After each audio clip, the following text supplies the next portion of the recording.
Listen, guys, I want you guys to promise me something. Promise me something. Promise me something. When Dillian Whyte gets knocked out, when he gets sparked out, when he gets put on his backside or on his face against Deontay Wilder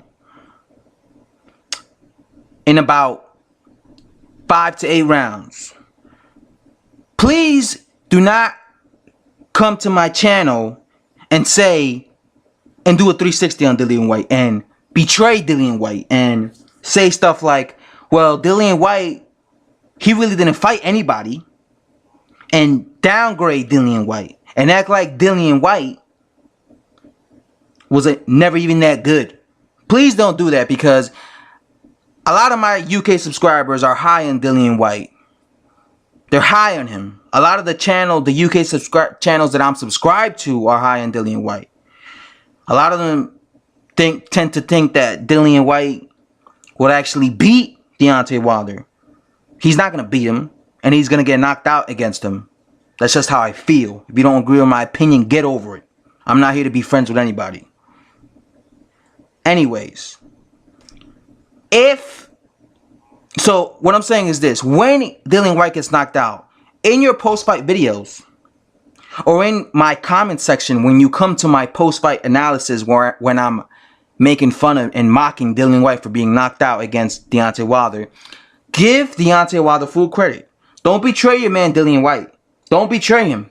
Don't start saying he wasn't nothing to begin with.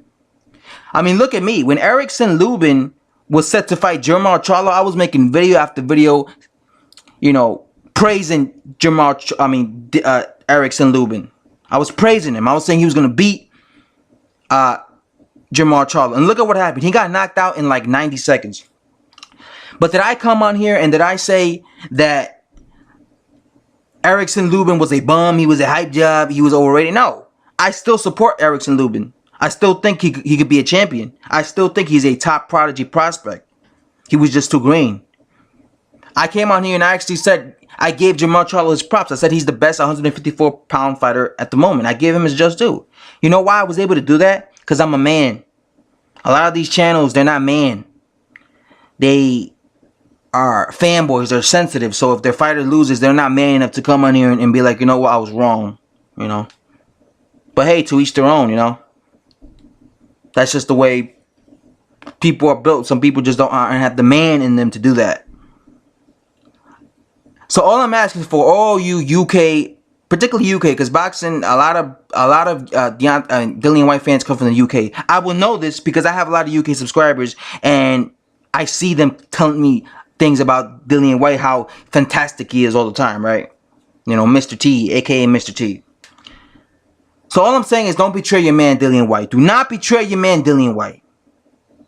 I'll never forget, in my original McGregor channel, when I was making video after video letting people know that Errol Spence Jr. was going to beat and dethrone IBF champion Kell Brook. I'll never forget making a video, and I received about 120 comments in that video, right?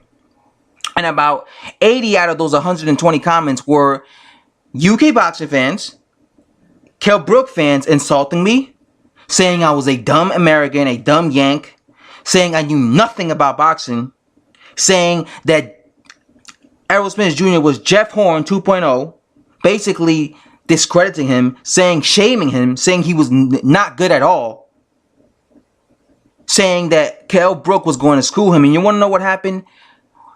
After Errol Spence proved me right and knocked down and made Kell Brook quit, I remember in my post-fight video, some of those same people that were telling me, calling me dumb and all that, came to my channel and left me a comment saying, in my post-fight analysis in my original McGregor channel, saying, well, Kell Brook hasn't been the same. He hasn't been the same since he got in the ring with Gennady Golovkin. Kell Brook was drained. He couldn't make 147 anymore. So all of a sudden they did a 360. They went from saying Errol Spence Jr. was a hype job, the next Jeff Lacy 2.0, an American hype job who's going to get exposed by Kell Brook. They were saying that in my channel.